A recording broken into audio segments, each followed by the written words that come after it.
Boa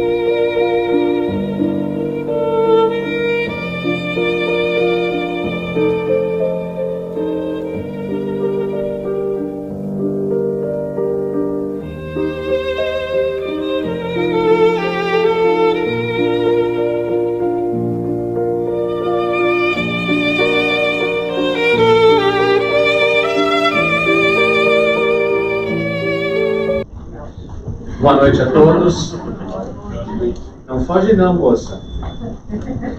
Não foge não. Boa noite a todos uma vez mais. Sejamos todos abençoados pela luz divina que nos alcança nesse instante.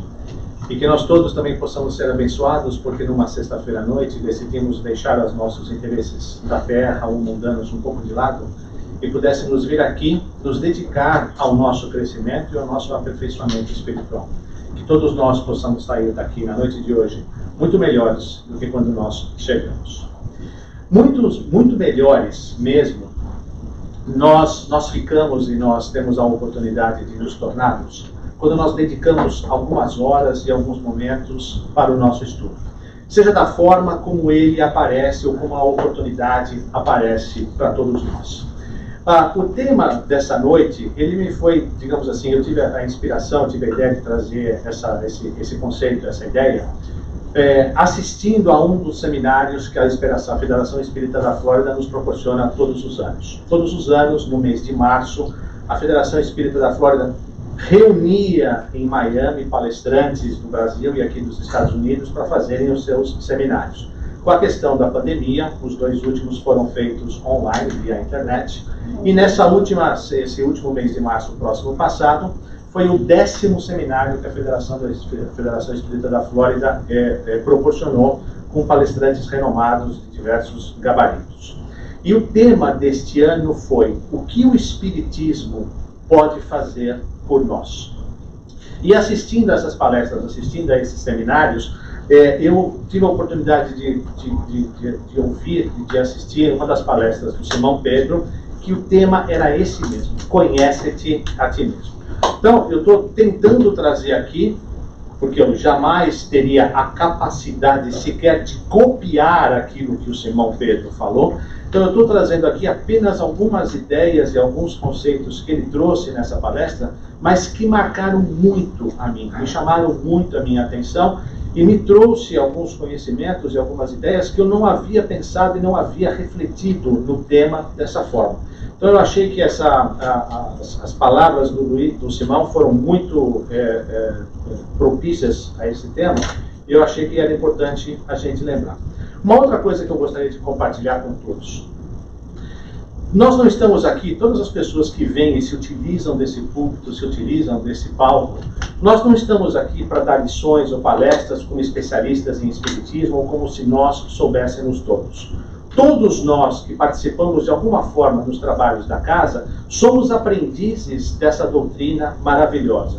E cada vez que um de nós tem a oportunidade de vir aqui, nós somos convidados ao estudo, nós somos convidados à reflexão, e nós somos convidados a uma reforma íntima mais profunda. Então, se vocês começarem a ver um palestrante muito aqui no palco, desconfiem, porque esse é o que está necessitado de estudar e de aprender. Então, quando a gente começa a ver um palestrante muitas vezes aqui, esse é aquele que está mais precisando aprender. Inclusive, eu já conversei lá com a moça que faz o esquerdalo das nossas palestras, ela me dá uma afastada, porque eu estou começando a ficar preocupado. Porque ela, assim, como ela controla as palestras, eu começo a ver meu nome assim todos os meses, eu falei, alguma coisa eu estou fazendo muito errado, que eu estou precisando aprender. Mas esse é um ponto importante, a gente precisa ter sempre isso em consideração, porque muitas vezes as pessoas olham o palestrante e falam, nossa, aquela pessoa sabe tanto, queria tanto ser como ele. Talvez seja melhor que não, porque esse talvez é o que seja mais necessitado de aprender. Mas uma das coisas que o Espiritismo traz para nós, dentro dessa série, o que o Espiritismo pode fazer por nós, uma das primeiras coisas que ele faz por nós é nos ajudar a encontrar respostas e a nos reorientarmos, respondendo algumas das perguntas mais antigas e fundamentais da humanidade. Quem somos nós? De onde eu vim e para onde eu estou indo? E com as respostas que nós recebemos dos espíritos iluminados, O Espiritismo nos ajuda a abrir nossas mentes e corações para os nossos verdadeiros eus. Então, o que nós vamos estar desenvolvendo aqui hoje são algumas razões do porquê e do como nós podemos nos conhecer melhor. Por que nós devemos ir nesta jornada? Qual vai ser o resultado final se eu decidir embarcar nesta viagem, nessa jornada, com afinco e com dedicação? Aqui uma das primeiras perguntas que a gente sempre faz é: quem somos nós? Eu gostaria de abordar isso de uma maneira um pouco diferente nesse aspecto, que foi uma das coisas que inclusive me chamou a atenção na análise e na abordagem que o Simão Pedro fez. Então, começando pelo começo, o que eu gostaria de trazer ao invés de quem somos nós é: o que somos nós? Aprendizes que não conseguem sequer trabalhar com controle remoto. Olha só como nós somos ainda pequenos, né? Somos infantis. Agora, depois da terceira vez que eu cliquei, cara, eu tô clicando aqui, não vai, não aparece. Preciso chamar meu neto aqui. Meu neto vai fazer isso aqui melhor que eu. Dá um passe. Não, dá para o meu neto de 6 anos, ele vai mexer nisso aqui melhor do que eu. Mas, anyways, o que somos? Nós somos espíritos imortais criados por Deus. Preste atenção que eu não estou perguntando quem somos, mas eu estou perguntando o que somos. Somos espíritos imortais criados por Deus. E de acordo com uma definição que a gente encontra no Livro dos Espíritos, na questão 76, os espíritos são os seres inteligentes da criação que povoam o universo além do mundo material. Quando a gente vê isso aqui, nós somos espíritos, somos seres inteligentes da criação. Isso aqui me veio um seminário do Luiz Lima assim, direto na minha cabeça. Principalmente na primeira e na segunda parte do seminário, quando ele explica para nós a evolução do princípio inteligente para o princípio espiritual e depois para o espírito. Esse processo de transformação que nós somos. E aí então, por isso que eu estou dizendo, o que somos? Nós somos espíritos imortais. Essa é a definição. Nós somos espíritos imortais. E nós somos espíritos imortais que, através do processo evolutivo, hoje somos os seres inteligentes da criação atuando sobre a matéria. De onde viemos? No início do princípio de Deus. Vide seminário Luiz Lima, primeiro slide, criação do espírito, princípio espiritual. No início de Deus. Neste momento, de onde nós viemos? Neste momento, a partir das nossas experiências anteriores do passado. Então nós passamos a refletir neste instante os nossos aprendizados anteriores nas nossas múltiplas existências, e essas múltiplas experiências representam a personalidade que nós ocupamos e exercemos hoje dentro desse corpo. Então hoje nós somos o resultado do nosso processo evolutivo e das nossas experiências do passado. E de novo, para onde estamos indo? Para a perfeição, através das múltiplas experiências vividas. De novo, seminário do Luiz Lima, onde ele põe toda uma sequência de aprendizado. Lembram no último seminário, na última parte, quando ele fala a respeito da evolução do ciclo dos 260 mil anos que nós estamos passando, que nós hoje fazemos parte da raça adâmica, mas que ainda existem, além das nossas raças, outras raças a serem desenvolvidas, que além do reino hominal que nós representamos hoje, ainda há o reino angelical para ser atingido e assim por diante. Então nós vamos num processo evolutivo constante até chegarmos à perfeição. Um dia nós chegaremos à perfeição que o Cristo exerceu e teve e demonstrou na Terra. Porque este é o princípio da evolução. Este é o princípio da lei divina. Fomos todos criados iguais pelo Pai com as mesmas capacidades. Se o Cristo teve essa capacidade, nós também teremos a capacidade de chegar e alcançar esse nível de sabedoria. De acordo com o seminário do Luiz Lima, deve demorar mais ou menos uns 1,5 a 2 bilhões de anos. Coisa rápida, coisa simples. Rapidinho a gente alcança lá. Mas nós vamos chegar. Este é o nosso patamar. A doutrina espírita nos ajuda então a nos situarmos, a nos dar um conceito, a nos posicionarmos no mundo e na vida em que nós estamos, no porquê do que nós passamos por tudo isso. Então, num primeiro momento, quando a gente olha para essas definições e começa a receber e deixa essas informações caírem dentro de nós, pode parecer bem complicado. Complicado está esse negócio aqui. Adquirindo livre-arbítrio. Eu não sei o que está acontecendo. É medo grosso. Muito bem. Muito complicado? Na verdade, não. Faz muito sentido, porque explica as diferenças.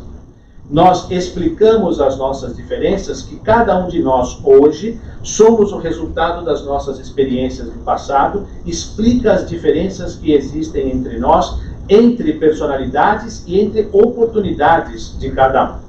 Nos dá uma perspectiva totalmente diferente, nos faz entender as razões e os porquês das nossas dificuldades e dos nossos sofrimentos.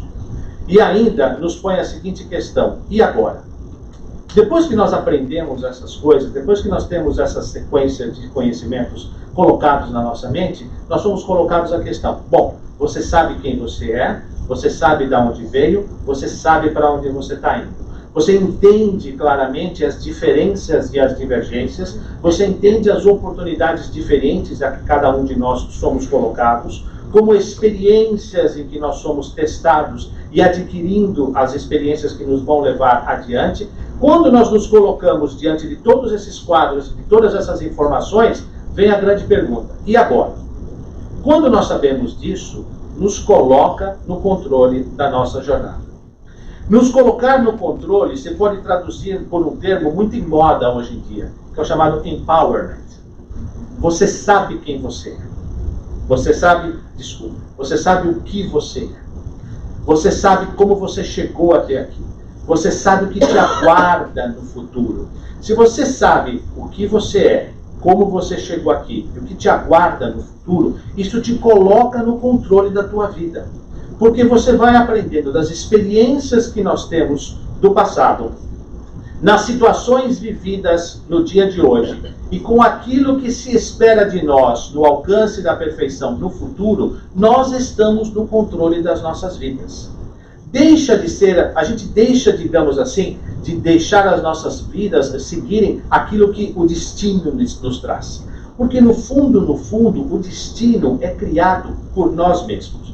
Por que nós nos colocamos no controle? Porque nós somos espíritos imortais a caminho da evolução, que aprendemos através do uso do livre-arbítrio, e nós colhemos as consequências boas ou não que nós fazemos do nosso livre-arbítrio. Nós vamos aprender a usar esse livre-arbítrio de uma maneira melhor. Como nós temos experiências não tão doces neste momento, e se nós queremos viver uma vida, uma situação um pouco diferente no futuro, as atitudes que nós tomamos hoje, os comportamentos que nós tomamos hoje, é o que vão nos levar à colheita das consequências no futuro. Se nós queremos colher coisas melhores para nós mesmos, nós temos que plantar coisas melhores. Para exercer esse controle sobre a nossa vida, não basta saber o que somos. Aí sim é necessário saber quem somos. As nossas características que definem a nossa individualidade. Então, na primeira pergunta eu disse o que somos. O Espiritismo responde: somos espíritos imortais e o espírito é o ser inteligente da criação. Quem somos são as características que compõem a nossa individualidade, e a nossa individualidade hoje, agindo e tomando decisões, usando o livre-arbítrio, é o que vai nos colocar no futuro, com as ações e as consequências que nós vamos ter que colher. O espírita, de uma maneira geral, principalmente nós brasileiros, a gente tem uma tendência de dizer o seguinte: não, eu vim nessa vida só para sofrer, eu estou aqui só para sofrer, olha, tudo acontece comigo, Deus esqueceu de mim, olha, eu tenho que passar por isso, eu tenho que sofrer aquilo, etc, etc, etc, etc. Mas a leitura da doutrina espírita e a leitura dos livros complementares nos ensinam exatamente o contrário. A carga, digamos assim, de expiações que nós passamos, que são os nossos reparos dos nossos equívocos do passado, é muito pequeno comparado com as provas que nós somos colocados. Então, nós vivenciamos e vivemos duas situações no nosso dia a dia. As expiações, que são os reparos das coisas que nós fizemos. Que isso é muito pouco na nossa jornada. Porque nós nem estaríamos, neste momento, preparados para enfrentar e vivenciar uma série de outros equívocos maiores que nós já cometemos. Não precisa ir muito longe. Se a gente olhar na nossa vida hoje, para 10, 15 anos para trás, 20 anos para trás, provavelmente nós vamos nos envergonhar, ou a gente já não faria coisas que nós fazíamos há 20 anos atrás. Os nossos valores mudam. Bom, se eu tenho vergonha das coisas que eu fiz há 20 anos atrás, eu não quero nem pensar naquilo que eu fazia 2 encarnações atrás. Eu talvez não tenha preparo e maturidade espiritual para encarar essa verdade. Ainda. Porque nós estamos no ano 2000. Começo dos anos 2000. Se a gente voltar 2 encarnações atrás, conta redonda, 200 anos, nós estamos falando do final dos anos 1700, começo dos anos 1800. Éramos senhores de escravos, éramos traficantes de pessoas, participávamos de perseguições aos negros e a tantas outras coisas. Talvez estivéssemos aqui pelas planícies deste país caçando índios e assim por diante. A gente não precisa ir muito longe. Valores que naquela época poderiam ser aceitos pela sociedade, mas que hoje são absolutamente abomináveis. Então, essas coisas, se nós fôssemos lembrar disso, talvez a gente não tivesse preparo e maturidade espiritual para estar encarando isso. Então, a grande maioria das experiências que nós passamos na nossa vida são provas. O que são as provas? As situações colocadas pela vida ou por Deus, como preferirem, para que nós possamos, utilizando o nosso livre-arbítrio, sabermos como é que nós vamos agir com relação a isso. Então a gente vive pedindo, meu pai, dá-me paciência, meu pai, dá-me paciência. Mas paciência não vende na farmácia. Eu corri já todos os Walgreens e CVS que tem nessa cidade, eu não encontrei a pílula da paciência em nenhuma delas. Como é que nós aproveitamos, como é que nós aprendemos a paciência? Sendo expostos a situações que nos exigem a paciência. Um filho mais exigente, mais ativo, mais elétrico, mais energético. Um chefe que nos cobra além da demanda. Situações que ocorrem no dia a dia, a quebra de alguma coisa, um acidente de carro. Situações em que nós somos obrigados a exercermos a paciência e nos colocarmos à disposição daquilo que está acontecendo com a gente. Como nós reagimos a isso? Nós aproveitamos o momento para reflexão e para sermos pacientes, ou nós passamos o tempo todo xingando, excomungando, reclamando, botando a culpa no outro, tentando transferir responsabilidades, ficando nervoso e assim por diante. Então, como eu me comporto hoje, na utilização do meu livre-arbítrio, é o que vai refletir as minhas experiências no futuro. Se nós estamos buscando o reino angelical, vou até botar de uma maneira um pouco mais fácil, digamos, para a gente entender. Nós estamos num mundo de provas e expiações, num momento de transição, passando para um mundo de regeneração. De acordo com a definição que nós encontramos no Evangelho segundo o Espiritismo, no mundo de regeneração, o amor prevalece.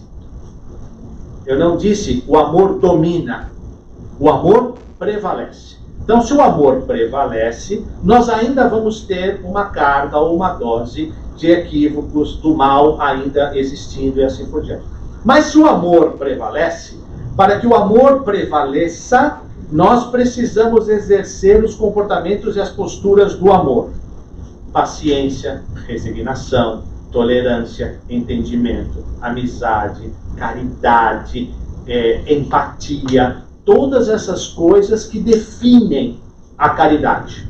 Se eu estou pensando no mundo de regeneração, eu estou agindo hoje para me preparar para estar nesse mundo? Eu estou sendo paciente? Eu estou sendo caridoso? Eu estou sendo atencioso? Eu estou sendo delicado?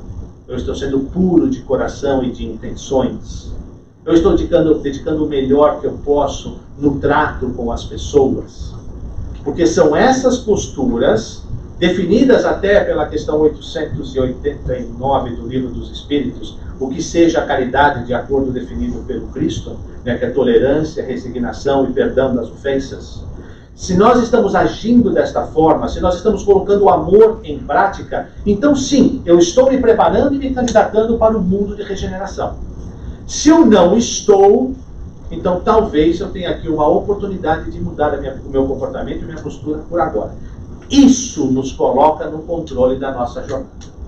E de uma certa maneira, ele é muito complicado, nem tanto, mas requer uma coragem tremenda. Por quê? Porque nós estamos muito acostumados a transferirmos as nossas responsabilidades ou culpas para terceiros. Terceiros, leia-se Deus. Né? Porque a gente culpa tudo a Deus. Transfere a responsabilidade. Foi Deus que quis assim, foi Deus que me fez assim, foi Deus que me pôs dessa maneira, foi Deus que fez isso, foi Deus que fez aquilo, e nós vamos transferindo as responsabilidades.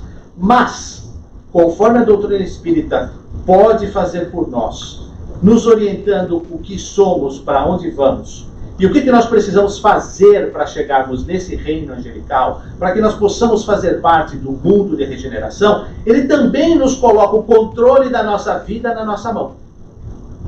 E nós perdemos, aspas, o direito de culpar outros ou de transferir responsabilidades para outros. Nós temos que ter a coragem de tomar a responsabilidade nas nossas mãos.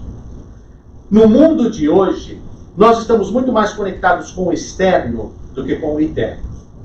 Nós estamos muito mais conectados com os nossos vizinhos e os parentes que estão longe, os nossos amigos, através do Facebook, Instagram e tantas outras mídias sociais, e muito pouco com as pessoas que estão compartilhando da mesma mesa com a gente.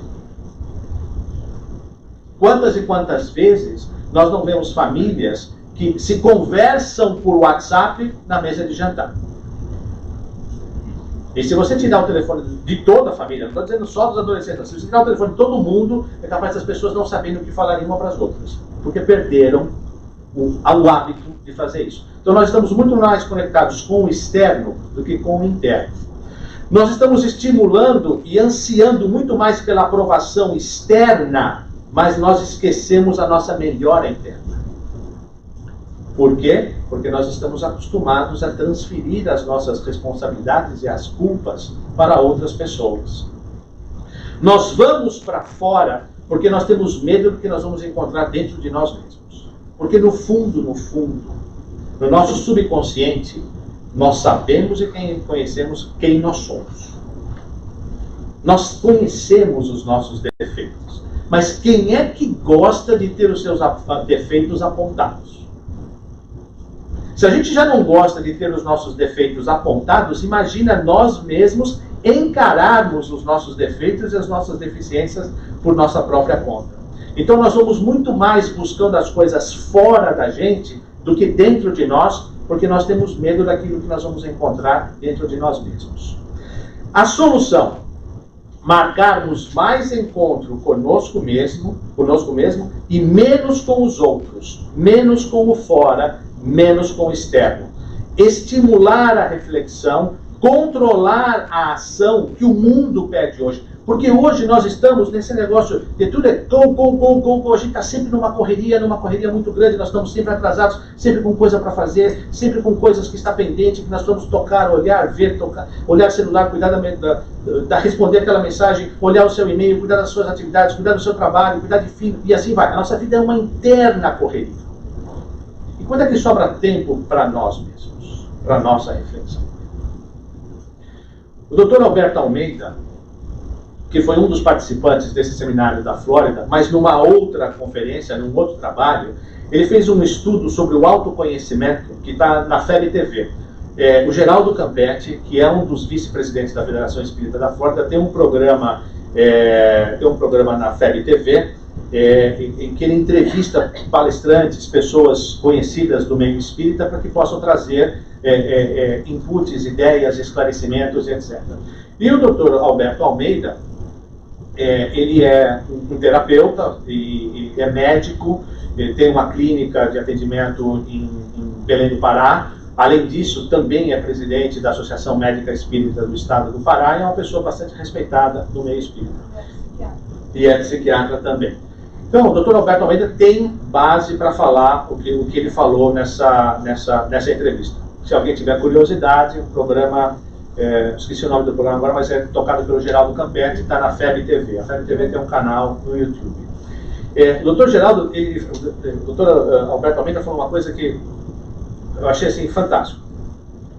Nós estamos muito mais ligados nos e-mails, nas mídias sociais, no resultado, no imediatismo. Nós estamos nos desconectando da essência, porque nós estamos sempre com pressa de alguma coisa externa. Então, como nós estamos sempre focados para o externo e sempre na correria, nós estamos desconectados do nosso interior, do nosso verdadeiro eu. Mas vamos refletir um pouquinho mais naquilo que o Luiz Lima trouxe nessas últimas semanas com o seminário Evolução. Da ameba ao humanoide, ele disse que toma mais ou menos como 1,5 bilhões de anos. Foi isso? Foi mais ou menos esse o número que ele trouxe. A nossa raça está se desenvolvendo nos últimos 260 mil anos. Nós nos tornamos, assim, digamos assim, mais capacitados e nos formamos como sociedade nos últimos 6 mil anos, mais ou menos. E nós queremos resolver a nossa angelitude agora. No right now, nesse momento. Nós estamos querendo os resultados para que a nossa vida melhore nesse instante. Não é nem no final da nossa jornada, é hoje, é agora. Não dá para esperar para amanhã. Eu quero ser perfeito agora. Porque nós entramos num ritmo, nós entramos numa busca desenfreada por, digamos assim, situações externas que possam nos trazer um consolo para que nos afaste do medo que nós temos de encararmos a nossa própria realidade. Só que se nós olharmos o seminário Evolução que o Luiz Lima trouxe para nós não vamos atingir essa angelitude nem hoje, nem amanhã, nem na próxima existência. Talvez daqui a umas 3.000 encarnações. Não agora. E nós continuamos nessa pressa muito grande. Nossa vida está tão louca e tão corrida em busca de algo que nós não possuiremos nunca, porque tudo que nós estamos buscando no externo agora, nós não vamos possuir. Nós podemos eventualmente usufruir. Mas tudo aquilo que nós estamos buscando no externo não vai nos pertencer nunca. Da matéria, das coisas que nós utilizamos nesta terra, nem o nosso corpo é nosso. Pertence a Gaia, a Mãe Terra. Quando nós desencarnarmos, esse corpo aqui vai ficar porque pertence a esse planeta. Quando nós desencarnarmos, o que nós vamos levar conosco é a nossa essência espiritual. É o conhecimento e a evolução moral que nós tivermos alcançado, atingido e conquistado na nossa vida. Nós estamos numa correria tão grande em busca desses valores que nós não vamos alcançar. Nós estamos tão desenfreados, tão loucamente desconectados, que muitas vezes nós marcamos encontro conosco mesmo e nós chegamos atrasados, ou faltamos. A gente marca encontro com a gente e a gente chega atrasado. A gente marca encontro com a gente e a gente falta. O que eu quero dizer com isso? Esse cara está doido. Como é que eu marco um encontro comigo mesmo e eu chego atrasado, eu falto? Você marca um encontro com você mesmo para um momento de reflexão, para uma meditação, para uma yoga, para um exercício pessoal nosso, para que nós possamos equilibrar a nossa mente e o nosso corpo. Mas alguma outra coisa fora me levou a... Passei mais tempo no shopping do que eu precisava. Ou eu fui comer com uma amiga, perdi a hora. Ou eu fui fazer tal coisa, me desconectei, desliguei, não fui. Então eu me programei a ir ao centro, à sinagoga, à mesquita, à igreja, qualquer que seja a denominação religiosa que a gente esteja perseguindo naquele momento. Eu marquei um compromisso comigo mesmo de me conectar com o divino e com o religioso, mas hoje eu não fui. Hoje não dá. Hoje eu estou cansado. Hoje eu estou atrasado. Hoje eu tenho que fazer janta. Hoje eu tenho que fazer isso, hoje eu tenho que fazer aquilo, etc. A gente marca os encontros, a gente não vai. Porque nós estamos buscando as soluções externas. quando na verdade nós deveríamos estar olhando mais para dentro de nós. E aí então vem a razão do porquê que nós devemos conhecer a nós mesmos.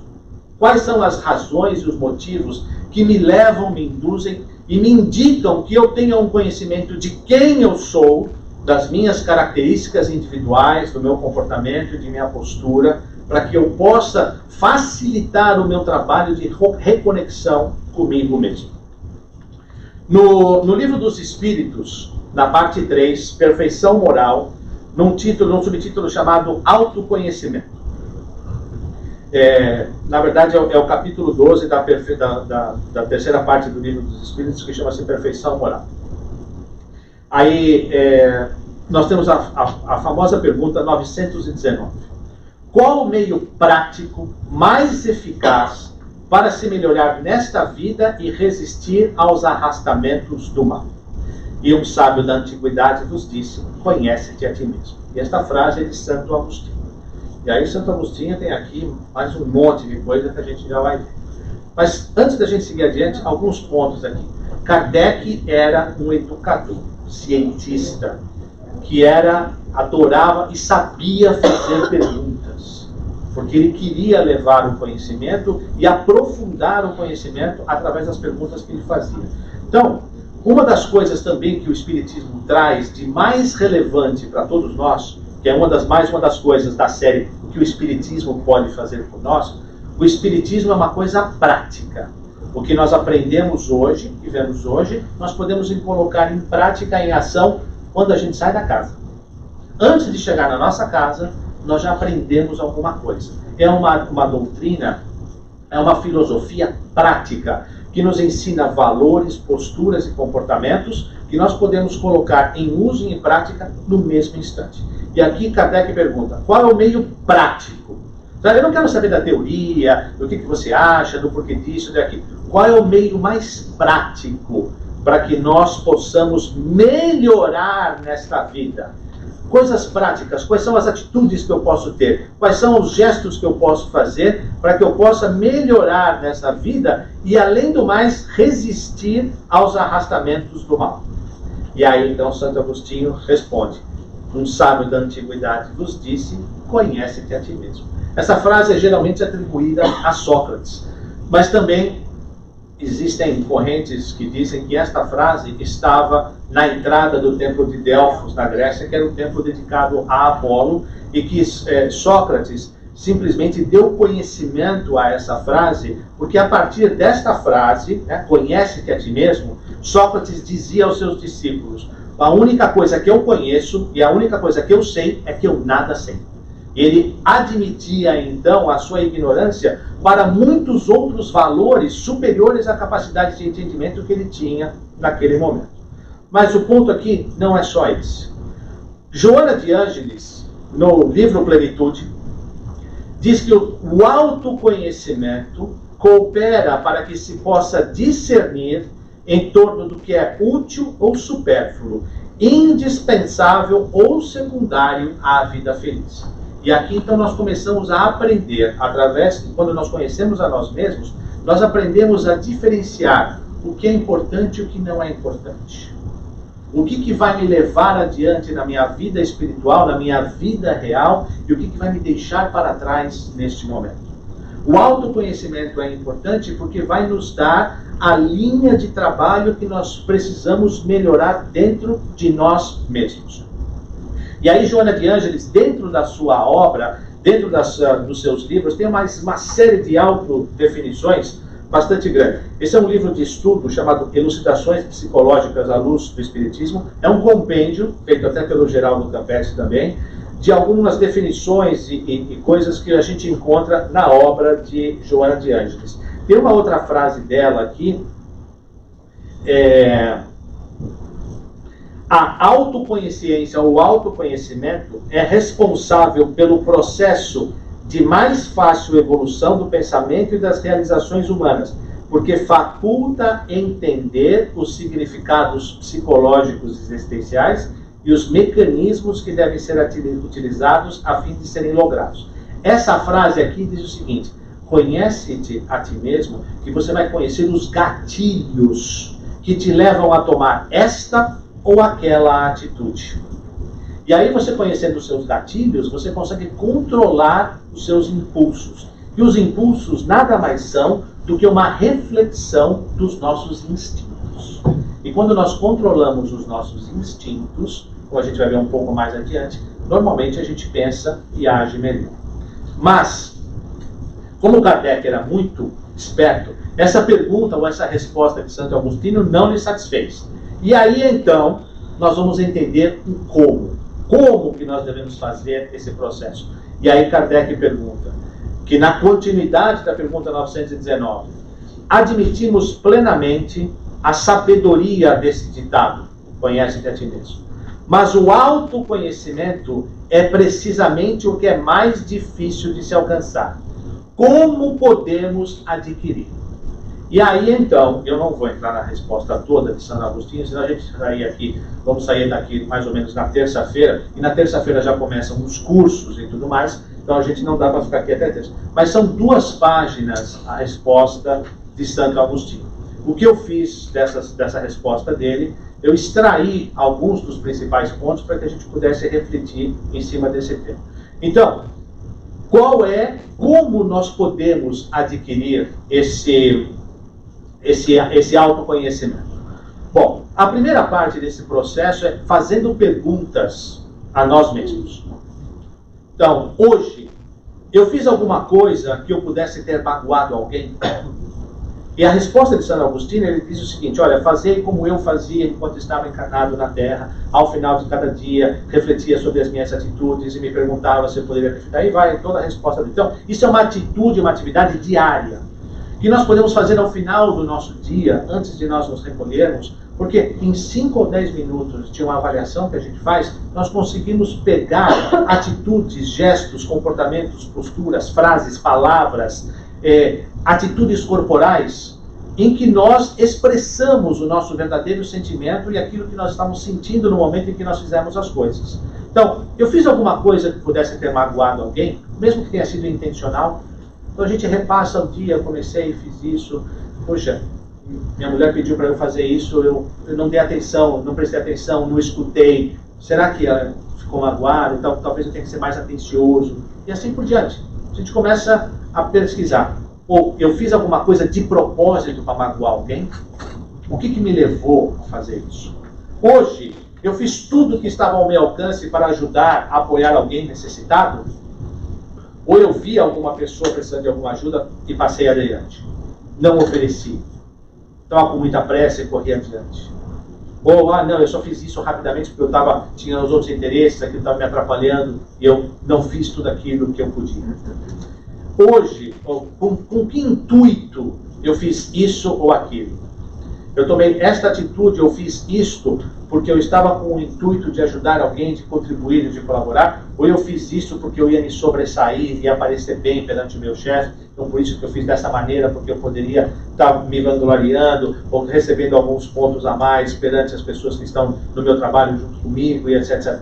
Qual é a verdadeira intenção que estava por detrás daquela minha atitude? Foi uma atitude generosa, de carinho, de compaixão, de contribuição? Ou foi uma atitude de egoísmo, né, de autoproteção, ou da gente querer se mostrar melhor ou maior do que a gente realmente é, e assim por diante? Isso é uma outra coisa que a gente pode estar questionando.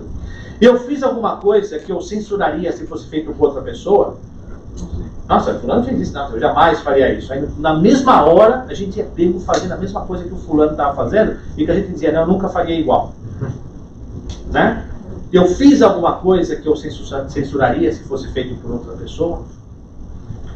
Eu fiz alguma coisa inconfessável?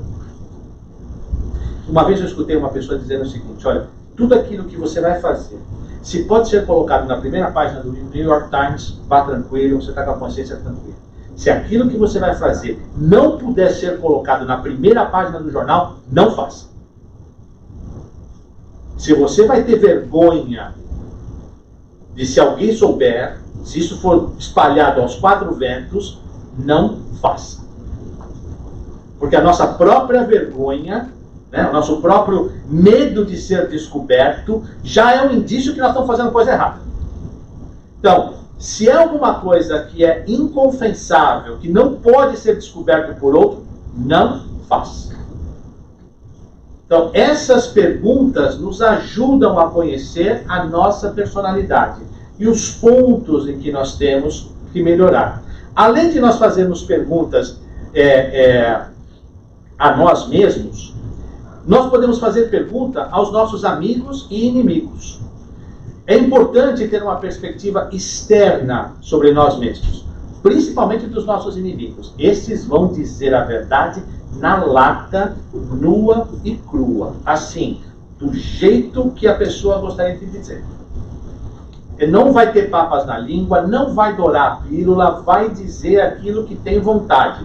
Que talvez tenha sempre tido vontade e nunca tenha tido a oportunidade. Aí vai, descasca todo o rosário de queixas, reclamações, aponta todas as nossas faltas, e vai na ferida, e vai fundo, e afia o dedo assim que é para machucar mesmo. Esses são os melhores que a gente pode escutar. Porque essa pessoa não vai ter dó daquilo que vai falar. E que muitas vezes são coisas que nós precisamos escutar, porque as pessoas mais próximas da gente têm compaixão, gostam da gente, não querem machucar, não querem ferir, querem, continuar numa boa relação de amizade, etc. Então a gente não vai dizer tudo que tem vontade da maneira como a gente teria vontade. Mas o inimigo vai. Esse vai te apontar tudo aquilo que a gente precisa saber. É importante também que a gente analise as nossas reações em relação às ações das outras pessoas. Como é que eu reajo, como é que eu recebo a atitude de outras pessoas? De uma maneira acolhedora ou de uma maneira refratária? Eu aceito as atitudes, e mesmo que sejam as imperfeições das outras pessoas, ou eu já julgo e condeno aquilo que está sendo feito, na minha visão, de uma forma equivocada. É importante também analisar as reações das outras pessoas em relação às nossas ações, porque muitas vezes nós fazemos alguma coisa com a melhor da outra intenção, e a outra pessoa te olha assim meio estranho, né? Fica assim meio ressabiado, tal. Puxa, o que eu te fiz não te caiu bem? Como é que você enxergou a minha atitude? Eu enxerguei assim, dessa forma. Eu falo, não, puxa, olha, eu tive essa e essa intenção, eu quis fazer dessa e dessa maneira para atingir esse resultado. Você não atingiu, perdão, desculpa, da próxima vez eu vou procurar ser melhor, ou fazer de uma forma diferente. Então, é importante também nós termos esse input externo. No final dessa resposta de San Agustín, no final dessas quase 2 páginas, Kardec faz uma avaliação e uma análise sobre tudo aquilo que ele escreveu. Dos 2 parágrafos que Kardec escreveu, eu selecionei um aqui que eu acho que é bastante interessante. Kardec diz, essas palavras não são minhas, essas palavras estão no Livro dos Espíritos, na continuidade da resposta da questão 919A. Muitos erros que nós cometemos nos passam despercebidos. De fato, seguindo o conselho de San Agostinho, se interrogássemos nossa consciência com mais frequência, veríamos o quanto falhamos sem nos dar conta, por não termos escrutinado a natureza e o motivo das nossas ações. Então, são perguntas pessoais, e a partir da soma dessas respostas, podemos calcular a soma do bem e do mal que existe dentro de nós. Então, quando nós respondemos a essas perguntas, nós vamos identificando exatamente os nossos gatilhos, os nossos pontos de perspectiva e de melhora. Nesse momento, é fundamental que nós tenhamos a coragem de enfrentar essas respostas. O conhecimento de si mesmo é, portanto, a chave do melhoramento individual. Porque nós vamos saber aonde está. Então, o porquê que nós temos que conhecer a nós mesmos? Porque o autoconhecimento vai nos libertar e vai nos colocar no nosso caminho de melhoria, né? Como está aqui. Este é o porquê. Conhecimento é, portanto, a chave do melhoramento individual. O como nós fazemos é através dessa série de perguntas e de autoanálises. Dedicando tempo para nós mesmos, para a nossa introspecção. Desconectando do telefone, do computador, da internet, das coisas da vida, por 5 minutos, por 10 minutos. Para que a gente possa refletir. E como tudo na nossa vida, quando nós repetimos alguma coisa durante algum tempo, com uma certa disciplina, isso se torna um hábito.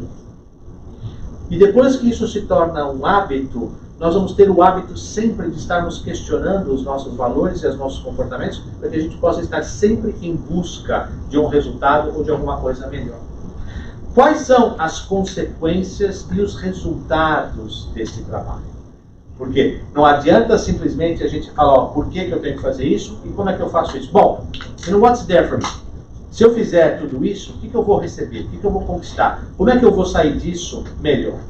Então, uma das consequências é que nós vamos redefinir os nossos propósitos e valores. De agora em diante, como é que eu vejo a vida? Nos próximos 30 anos ou pelas próximas 3 encarnações? Então, se eu estou vendo por essa nova perspectiva de chegar a um mundo de regeneração, que eu quero me remodelar agora para fazer jus a estar nesse mundo de regeneração, sob essa nova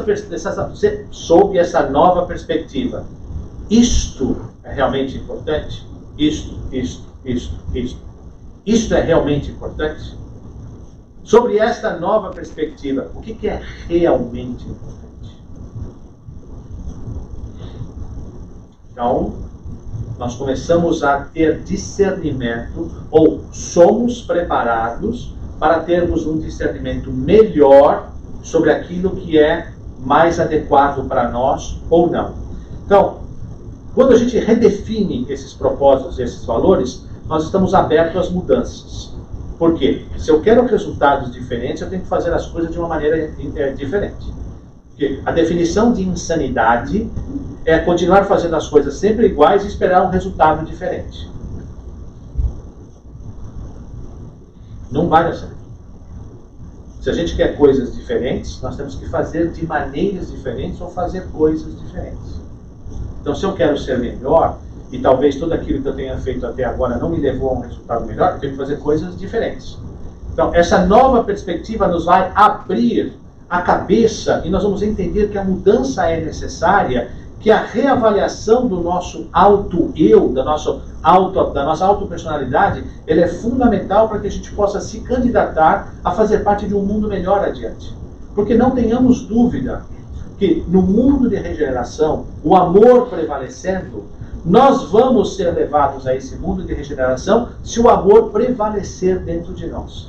Então nós temos que fazer com que esse sentimento e todas as outras características que estão ligadas a esse sentimento prevaleçam dentro de nós.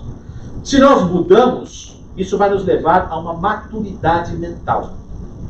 Porque nós passamos a entender que a vida é plena de propósito e seu principal aspecto é a imortalidade. Porque muitos de nós imaginam que o propósito da vida é trabalhar até os 65 ou 70 anos, se aposentar e curtir os netos. Guess what? Quando você tiver 70 anos, os teus netos já estão bem longe de você. Já vão ter passado. Do jeito que a evolução da vida está crescendo, essa geração vai estar crescendo, vai estar chegando tão mais bem preparada do que nós não vamos ter condições de estar curtindo esses nossos netos. Então, nós vamos ter um outro aspecto a ser considerado. Eu passo a pensar não só, obviamente, na recompensa de uma vida melhor ao final da nossa existência, mas também no que eu estou me preparando para a nossa vida no futuro. Nenhum conhecimento e nenhuma melhora, por menor ou mais insignificante que ela seja, se perde. Então, o que eu quero dizer com isso? Nós chegamos ao final da nossa existência. Então, eu chego ao final estou mais avançado em termos de idade, etc. E eu decido, então, fazer um novo curso. Não, mas você tem 80 e não sei quantos anos, vai fazer um curso de informática? Pois é. Vai aprender uma outra língua? Pois é. Mas por que você vai fazer isso? Bom, porque eu não sei o que eu vou ter lá na frente, eu vou me preparar agora, porque quando a oportunidade vier lá na frente, eu estou preparado, eu já sei alguma coisa nova. Nenhum conhecimento se perde, porque isso são valores que nós levamos conosco. Nós não levamos nada que pertença a Gaia. nós levamos tudo que nós adquirimos de melhora para o nosso conhecimento e os nossos valores morais. Então, mesmo que a gente saiba que eu vou entrar numa faculdade com 93 anos, mas que eu tenho uma grande chance de não terminá-la, não tem problema, porque o conhecimento que eu estou adquirindo, não só no conhecimento técnico, teórico de uma sala de aula, mas do conhecimento da convivência com as pessoas ao meu redor, vai me trazer valores que serão aproveitados no futuro. Então, nós passamos a ter uma outra maturidade mental. Nós não pensamos mais aspecto simplesmente de uma jornada, de uma existência. Nós passamos a entender a nossa imortalidade e que tudo aquilo que nós fazemos neste momento vai nos trazer um resultado adiante. Ou que nós vamos tirar proveito desse conhecimento em algum momento da nossa vida. Se eu tenho maturidade mental, eu vou adquirir maturidade moral. Porque a evolução moral vem depois da evolução do conhecimento, da evolução mental. Por que isso? Porque com a maturidade mental, eu penso melhor. Se eu penso melhor, eu faço melhores escolhas. Se eu faço melhores escolhas, eu vou ter melhores consequências. Se eu penso melhor, eu supero os meus instintos. Eu consigo dominar os meus instintos. Então, primeiro eu preciso aprender a pensar, a ter a inteligência. A inteligência vai me levar ao desenvolvimento e ao conhecimento moral. De acordo com Emmanuel, essas duas vertentes do amor e do conhecimento, essas duas asas devem ser desenvolvidas paralelamente, na mesma dimensão, na mesma intensidade, para que o voo seja harmônico, para que você possa balançar o conhecimento e o amor enquanto está em jornada. Se você desenvolve muito o intelecto e o amor fica retraído, o seu voo é um pouco penso. Da mesma forma, o contrário. Quando só o amor prevalece, você deixa de prover a sua necessidade material e a sua vida também fica pensa, o seu voo fica penso. O ideal é que nós possamos desenvolver isso paralelamente no mesmo aspecto.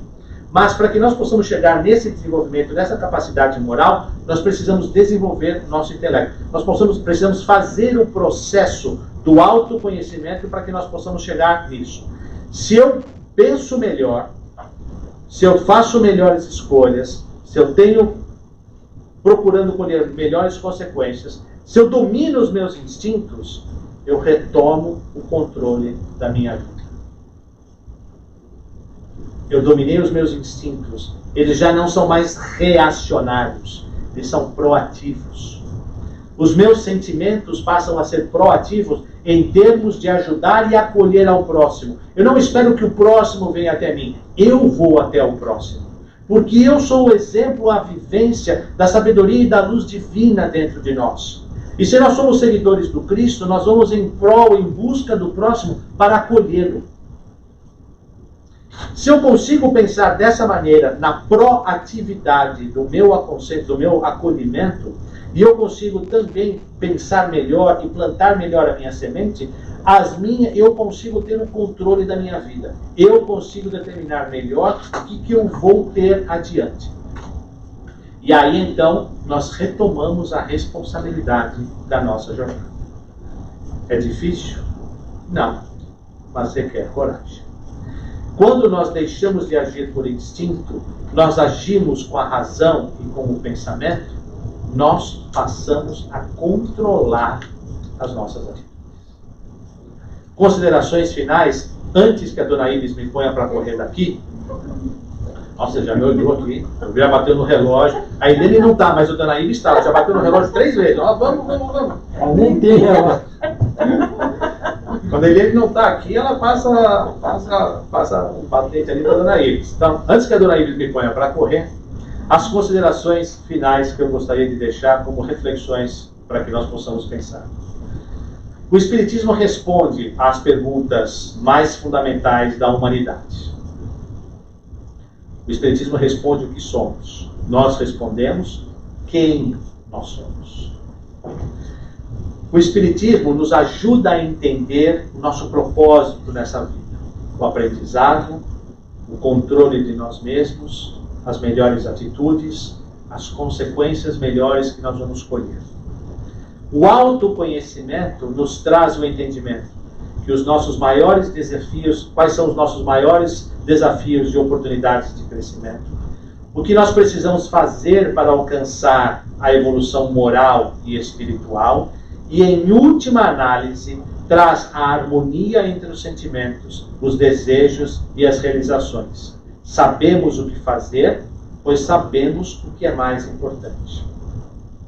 O propósito que nós temos nessa vida é vivermos as experiências propostas utilizando o nosso livre-arbítrio e aprendermos e crescermos com essas experiências.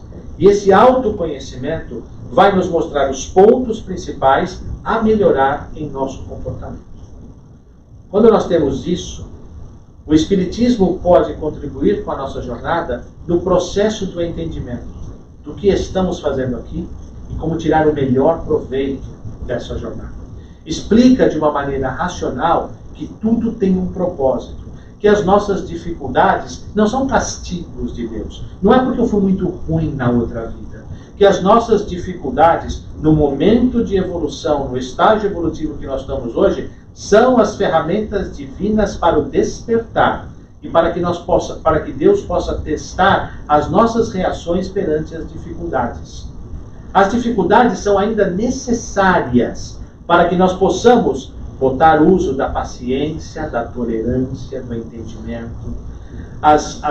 Os flagelos, as catástrofes que ainda acontecem, ainda são necessárias para que possam despertar no homem a necessidade ou a empatia com o sofrimento alheio.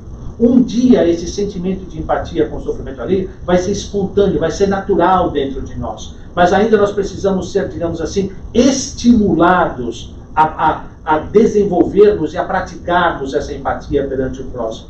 Em todas as grandes catástrofes que a gente escuta nesses últimos 20 anos, 30 anos, a humanidade sempre se juntou e sempre foi atrás dos recursos e do apoio e do amparo para aqueles necessitados. Mas os flagelos precisam acontecer para que a gente possa demonstrar isso. Vai chegar o dia que nós não vamos ter mais os flagelos, eles não serão mais necessários para o despertar do acolhimento espiritual ao próximo. Nós vamos fazer isso proativamente. Mas até lá, as dificuldades que nós temos são apenas exercícios e exemplos, ferramentas do despertar para a conexão com o divino. E quando nós decidirmos nos conectarmos com o divino, definitivamente, a luz vai habitar dentro de nós. E que a luz do Mestre Jesus, aquele que nos ampara e nos abraça em todos os instantes e momentos, estejam conosco nesta noite e em todas as outras da nossa jornada. Muita paz. Muito obrigado.